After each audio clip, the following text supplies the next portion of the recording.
আসসালামু আলাইকুম রহমতুল্লাহ। আমি আজ তোমাদের মাঝে সবচেয়ে ছোট্ট একটা প্রশ্ন নিয়ে এখানে আলোচনা করব। সেই প্রশ্নটা এটা মূলত তোমাদের নবম দশম শ্রেণীর যে তৃতীয় অধ্যায় আছে, সেই তৃতীয় অধ্যায়ের 3.3 অনুশীলনীর 10 নম্বর প্রশ্ন। এই 10 নম্বর প্রশ্নগুলো তোমাদের কয়ে থাকে, বিশেষ করে জ্ঞানমূলক প্রশ্ন থাকে।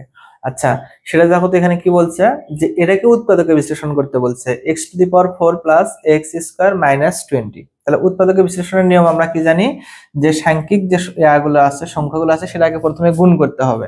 তাহলে x⁴ এর আগে কোনো সংখ্যা নাই, তাহলে তোমাকে বুঝে নিতে হবে 1 আছে, অপরদিকে 20। এই 20 দিয়ে যখন তুমি গুণ করবে তখন কি হবে, 20 তাহলে এমন একটা নামও তো তোমাকে করতে হবে এখানে। এই সংখ্যাটা তোমাকে এমন ভাবে ভাঙাতে হবে যেন তোমার যোগ অথবা বিয়োগ করলে 1 হয়। যোগ অথবা মানে বিয়োগ করলে কত হয়, 1 হয়। অপরদিকে গুণ করলে যেন 20 হয়। সেটা কোন নামতা, যেমন তুমি যদি মনে করো যে 10 দিয়ে 2 গুণ করবা, 10 2 20। লক্ষ্য করে দেখো, 10 সাথে 2 যদি তুমি যোগ করো তাহলে হচ্ছে কত, 12। হচ্ছে না, তোমাকে 1 হওয়া লাগবে।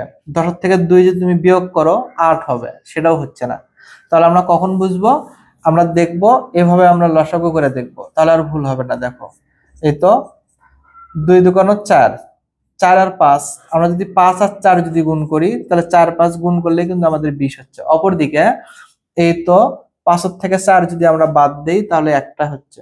কিন্তু আরো একটা শর্ট কি, যে এখানে প্লাস আছে মাইনাস আছে, তাহলে এই চিহ্নটা কি হবে, এই প্লাস মাইনাস এখানে মাইনাস হবে। তাহলে মিডল টার্ম এই মাঝখানেরটা ভাঙাবো। এই মাঝখানেরটা ভাঙে আমরা কি পেলাম, 5 পাইছি, 4 পাইছি।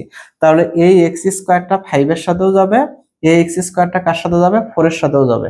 তাহলে দেখো x⁴ ফার্স্ট আর লাস্ট, x⁴ আর -20 এটা কিন্তু ঠিকই থাকবে। দেখো প্লাস, এই তো 5 এক্স স্কোয়ার, এই তো মাইনাস, এই তো 4, এর সাথে এক্স স্কোয়ার আসবে। এই তো ফার্স্ট আর লাস্ট যা ছিল তাই আছে। এখন দেখো তো আমাদের কমনটা কি যায়, এর ভিতর থেকে এক্স স্কোয়ার কমন যাবে। এপাশে দুটো, এপাশে 4টে, 16টা কমন নিতে হয়। তাহলে 4টের থেকে 2টে গেলে কটা থাকে, 2টে। এই তো প্লাস দিলাম। দেখো তো এক্স স্কোয়ারের মধ্যে গেল, শুধু থাকে কি 5 মাইনাস। এখানে দেখো, এখানে আমাদের 4 কিন্তু কমন যাবে, কারণ 4-এর ঘর নামতা করো, 4 × 4 4 5 20। তাহলে থাকছে কি এখানে এক্স স্কোয়ার। এই তো মাইনাস মাইনাসে কি হবে, প্লাস, অথবা 2 বন্ধনী একরকম হবে। তাহলে 20/4 যখন দিবা কত হবে, 5, 4 5 20।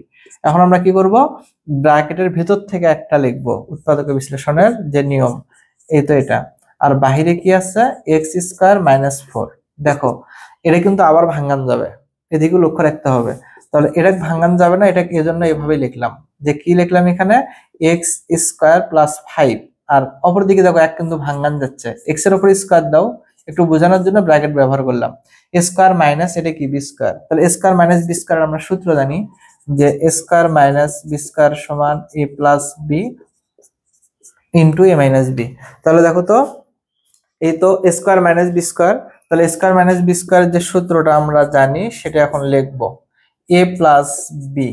এটা তো x, bটা তো 2, তাহলে a + b a - b। এই সূত্রের মাধ্যমে আমরা এটা করলাম। তাহলে প্রথমে তোমাকে আগে উৎপাদকে বিশ্লেষণ করে নিতে হবে, সেই উৎপাদকে বিশ্লেষণের যে মানটা আসবে সেটাকে আবার কি করতে হবে, সূত্রে ফেলাতে হবে। এজন্য সূত্রে ফেলাতে গেলে তোমাদের কি করতে হবে, এই জিনিসটা বা এই স্কয়ার মাইনাস বি স্কয়ারের সূত্রটা তোমাদের মুখস্থ রাখতে হবে।